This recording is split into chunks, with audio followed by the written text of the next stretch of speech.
Welcome to the Learn English Podcast Daily. My name is Claire. My name is James. By listening to this, you may learn English in a very simple way. Today, we are going to talk about a very interesting topic. Please don't forget to subscribe our channel and hit the bell icon. Okay, let's deep into the topic.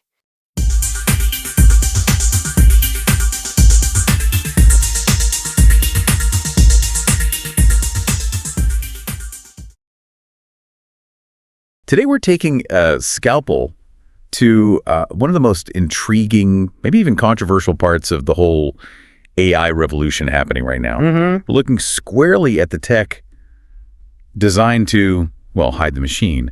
Undetectable AI. Yeah. I mean, the problem is the line between human writing and AI text, it's blurring incredibly fast. It really is. So fast that the whole new industries are popping up just to, erase any digital fingerprint left by these big language models. It's absolutely fascinating stuff. And look, it's understandably terrifying for a lot of people because whenever you get tech designed specifically to bypass safeguards, whether they're academic or business related or even ethical ones, it forces you to really question the standards we have. Definitely. So our aim for you today is really to cut through the noise, the hype, maybe some of the fear. Okay. And we want to give you a solid, unbiased look at the technology itself, why people are clamoring for it, and this kind of full-scale arms race that's happening right now, between the humanizers and the detectors. Okay, right. Let's unpack that term. Undetectable AI. Yeah. We need to be really clear here. This is way more than just like hitting paraphrase on some old tool. Oh, absolutely. It's not just swapping synonyms. No, this is a whole different class of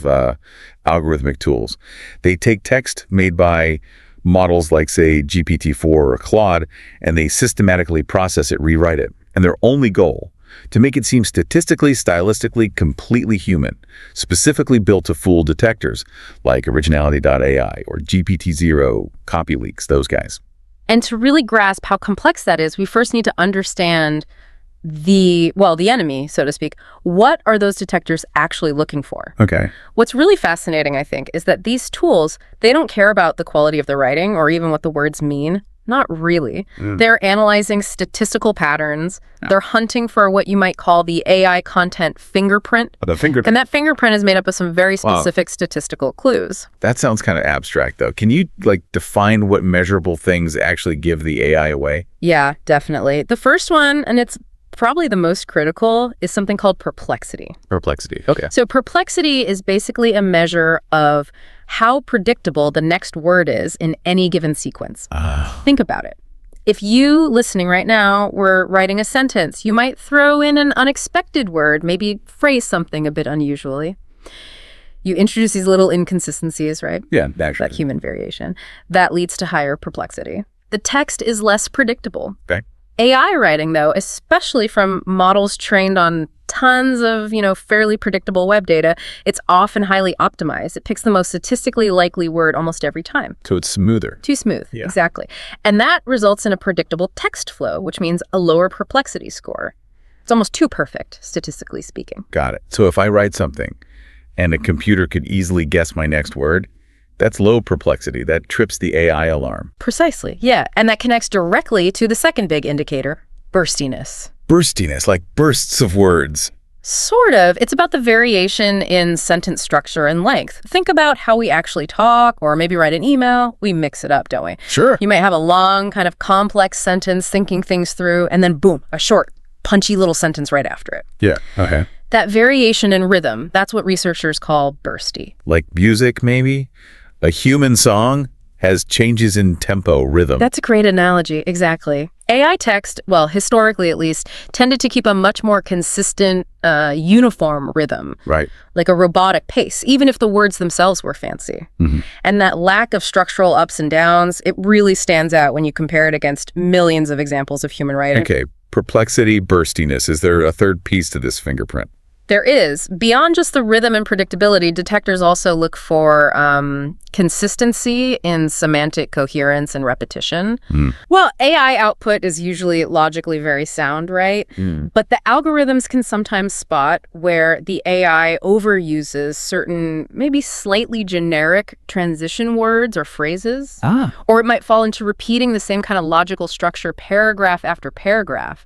It becomes noticeable. So the undetectable AI tools, their job job is to find those three things, the predictability, the uniformity, the repetition, and basically mess them up. Precisely. Identify them, dismantle them, and then artificially reintroduce higher perplexity, more burstiness, break those repetitive patterns, make it feel more like humanly chaotic. This really does sound like a constant escalating battle. You mentioned the big detectors, Originality.ai, GPT-0, copy leaks. Are these humanizing tools actually working well, or is some of it just marketing? That's the core of the cat and mouse game, isn't it? Because surely, the moment a detector updates its algorithm, the humanizer tool should just stop working. Well, that's the theory, but the performance changes, literally daily. Researchers see this all the time. The humanizer companies are constantly trying to reverse engineer what the detectors are doing. So they adapt super fast. Incredibly fast.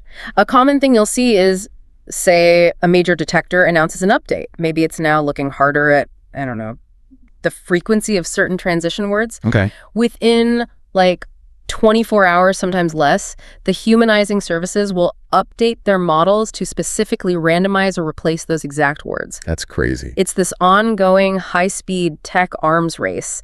And honestly, neither side really gets a permanent upper hand. It's like technology eating itself. Okay, let's dig into the mechanics then, the humanizers themselves. If the goal is to tear down that AI structure and rebuild it to look human, what does that process actually look like, step by step? Yeah, okay. It's generally a sort of three-phase system. First up is analysis and deconstruction. The tool takes the text you feed it, figures out the core, meaning what's the intent here.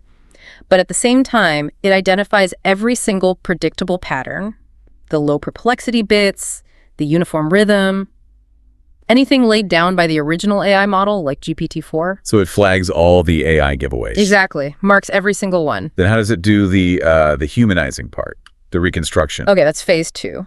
Reconstruction with human parameters. And this is really critical. The AI models doing this part are often trained differently. They're trained on huge, curated data sets of only human-written text. Not just web scrapes. Right. Think academic papers, novels, diverse blogs, stuff where complexity and variation are naturally high. They aren't trying to improve the meaning of the text. They're laser focused on improving the stylistic unpredictability. Okay, let's zoom in on those techniques. You mentioned controlled noise before. That sounds intriguing, like intentionally adding chaos. Can you give us an example? Sure. Let's take a typical, maybe slightly sterile AI sentence. Probably low perplexity. Something like, the proliferation of digital interfaces necessitates increased vigilance regarding personal data security. Okay, yeah, sounds very official, very AI. Grammatically perfect, but statistically quite predictable, right? So a humanizer introduces this controlled noise. It might swap in a slightly more complex synonym, maybe one that's used less often, or it might restructure the sentence clause. How would that sentence change then? It might turn it into something like, given the rapid proliferation of digital interfaces, well, we're really compelled toward heightened vigilance regarding the safeguarding of sensitive personal data. Okay. Necessitates increased becomes compelled toward heightened. Exactly. See, it's still professional, sounds fine, but the word choices, the syntax, they're just a little less optimized, a bit less common, and therefore statistically they look more human. It's literally adding the kinds of imperfections that detectors expect from human writing. Precisely. And they do more too. They deliberately vary the sentence rhythm to bring back that burstiness, mixing long sentences with really short ones. And crucially, they inject what you might call human elements. Human elements, like what? These are often the sort of informal transition words or phrases we use without thinking, especially maybe in blog posts or persuasive writing. Give me some examples. Things like starting a sentence with, well, you see, or using phrases like, look, if we're being honest, or even just the thing is. Those little conversational ticks. Exactly. Those subtle shifts add that stylistic flair, that variance that fools the detectors. And tools like, Undetectable.ai, bypass GPT.ai, they're built specifically to do this whole complex multi-layered transformation. Okay, so the demand for these tools is obviously huge. It's skyrocketing. And it seems to be coming from some major sectors. Let's break down who's using them and why, because it's not all nefarious, right? No, not entirely. The biggest commercial driver, that's undoubtedly content marketing and SEO, no question. Right, makes sense. Companies are using AI to scale up their content production massively. We're talking going from maybe dozens of articles to hundreds, sometimes thousands, really fast. Okay. Now, they know Google says it rewards quality. Doesn't matter if it's human or AI. But there's this huge fear, partly perception, partly reality, that a high AI-generated score flags the content as spammy or low value. So the marketers aren't necessarily trying to trick Google about the quality, but they're using undetectable AI as sort of risk management to avoid getting penalized. That's a big part of it, yeah. Risk mitigation. They want the scale AI offers, but without risking an algorithmic penalty. And Google does have rules against this sort of thing. Oh, yeah. Google's webmaster guidelines are pretty explicit about automatically generated content that's mainly there to manipulate search rankings. If Google's systems, or worse, a human reviewer, flags that content, the resulting manual penalty can just destroy years of SEO work. It can kill a business's online presence overnight. Wow. So these humanizers feel like cheap insurance to them. For some, yes. Then you have probably the most, let's say, emotionally charged driver. Academic pressure. Ah, yes. The students. This is a massive and very immediate driver. Students are under intense pressure, huge workloads. They see AI as maybe a necessary tool to just get drafts done for essays, papers. But the universities are pushing back hard. Exactly. Universities are rolling out detection software fast, and they're treating AI-generated submissions basically as plagiarism.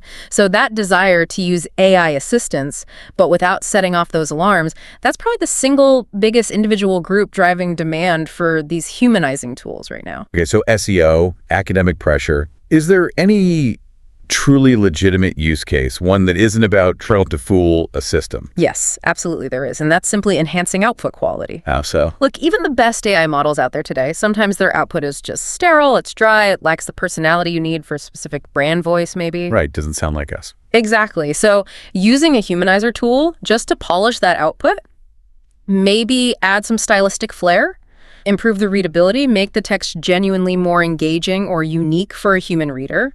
That's a perfectly valid use case. And it's totally separate from worrying about detection. Completely. It's using the tool for what it can be, an advanced editor, not a tool for deception. Okay, so we've got the why people want this and the how it works.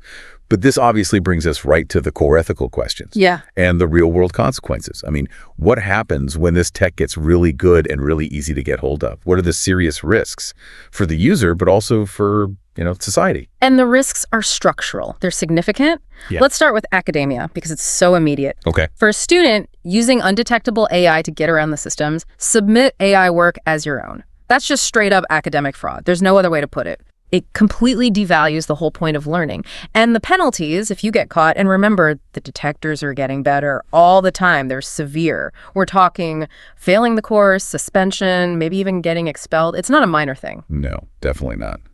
And, okay, commercially, beyond that Google penalty risk we talked about, what's the fallout for businesses that rely on this too much? It really boils down to reputation and trust, I think. How so? Well, if a brand gets known for using automated, maybe slightly sneaky, humanized content just to game the rankings or flood social media, that eats away at customer trust pretty quickly. Yeah, you feel cheated. Right. But that Google penalty risk, that's still the most immediate commercial danger. I mean, the difference between ranking on page 1 for your key terms and being completely de-indexed, it's existential for many businesses. The short-term gain you might get from pumping out volume just isn't worth the long-term risk of losing your entire digital presence. So we've covered cheating in school, manipulating businesses. Let's talk about the wider societal risk. This feels like the really profound one. It is, and that's misinformation and the erosion of trust. This is the big one. Explain that. The ability to generate text that sounds perfectly human, indistinguishable, at an unprecedented scale, about basically any topic you want. Think political campaigns, fake product reviews, health information. Right. It's the absolute dream tool for bad actors, for people who want to spread disinformation. They can create high-quality, undetectable fake news articles, run massive influence operations online, swamp forums, and comment sections. It essentially makes it impossible to tell the difference between a real, verified human source and some huge automated disinformation campaign. That's the danger. Exactly. When you, as a reader, can no longer have any confidence that the article or post you're reading was actually written by a human being who can be held accountable, the whole ecosystem of online information starts to crumble. Wow. This signal-to-noise ratio just degrades catastrophically. And undetectable AI, it basically turbocharges the noise. That is. Yeah, that's a critical consequence. So Where does this leave us? What's the future look like? Is this just an endless arms race between the humanizers and the detectors? Or is there a way technology itself might solve this mess? I actually think we're heading towards a new kind of equilibrium, one where the whole industry shifts in a way that might make these current humanizing tools kind of obsolete. No. Well, firstly, the core AI models themselves, think GPT-5, GPT-6, whatever comes next, they're going to get inherently much, much better at mimicking human style right out of the box. So they'll naturally have high burstiness, high perplexity. Exactly. They'll be trained on better, more diverse data with specific instructions to vary style. So if the source AI text is already highly human-like, the need for a separate tool to humanize it just shrinks dramatically. Okay, that makes sense. But you said a bigger shift. Yes, the more significant and probably more permanent shift is moving away from this whole guessing game, away from detection altogether and towards provenance. Provenance, like where it came from. Precisely. The tech focus is shifting from trying to guess if text is human or AI, towards demanding proof of its origin, specifically, proof if it came from a machine. And how would that work? This is the key solution that's emerging. We're seeing a major push towards things like cryptographic watermarking for AI-generated content. Watermarking, like on a photo. Kind of, but invisible and much more robust. The idea is pretty simple but powerful. When the AI model generates the text, it embeds a hidden, permanent, unique digital signature into the text itself. Like an invisible digital receipt baked right in. Exactly like that. And this signature means the content's origin, that it came from a specific AI model at a specific time, is permanently traceable. It doesn't matter how much you edit it, shorten it, paraphrase it, or even run it through a humanizer. The watermark survives. The watermark survives. So if content gets flagged down the line as having this watermark, you know instantly, okay, this originated from an AI, even if it reads perfectly like human writing. And this isn't just theory, right? This is actually happening. Oh yeah, it's actively being developed and standardized right now. We should definitely mention the Coalition for Content Provenance and Authenticity, C2PA. Big players are involved in this. C2PA. What are they doing? Think of C2PA as creating the digital equivalent of getting a document notarized. They're building a technical standard that can prove where and when digital content, text, images, video was created, and potentially by whom or what. So it verifies the origin and tracks changes. Exactly. It provides a secure, auditable history for digital content. Once standards like this become widely adopted, integrated into all the major AI models, the whole concept of undetectable AI text kind of evaporates. So the real victory isn't building a perfect detector, it's achieving perfect traceability, making the origin undeniable. That seems to be the most promising path forward. So for a final synthesis here, undetectable AI, it's a tool, a powerful one. And like any tool, its impact is defined entirely by the user's intent, right? The smart approach, the sustainable one, has to be focusing on creating genuinely better content. Content that's engaging, that provides real value, that connects with your audience. Not just content tweaked to fool an algorithm that's probably going to be outdated in 6 months anyway. That really puts the responsibility back on the creator, doesn't it? Yeah. To focus on quality and intent. Absolutely. Which brings us to maybe a final thought for you, the listener, to chew on before we wrap up. Okay. If, as we kind of predict, AI models eventually get so good, so advanced, that the statistical, the stylistic differences between top-tier AI writing and human writing become basically irrelevant, and if cryptographic watermarking is the only reliable way left to tell them apart, Yeah. what happens then to our whole concept of originality, especially for, say, non-creative stuff, routine business tasks? If AI can do it indistinguishably well, what does original even mean in that context? And maybe even more complex, who legally owns that output? That's a big question. Who owns the output if the lines blur completely? Something for you to mull over. We'll leave you with that thought until our next deep dive. Thank you for listening. Don't forget to subscribe our channel. Let's meet soon with a new interesting topic. Have a nice day.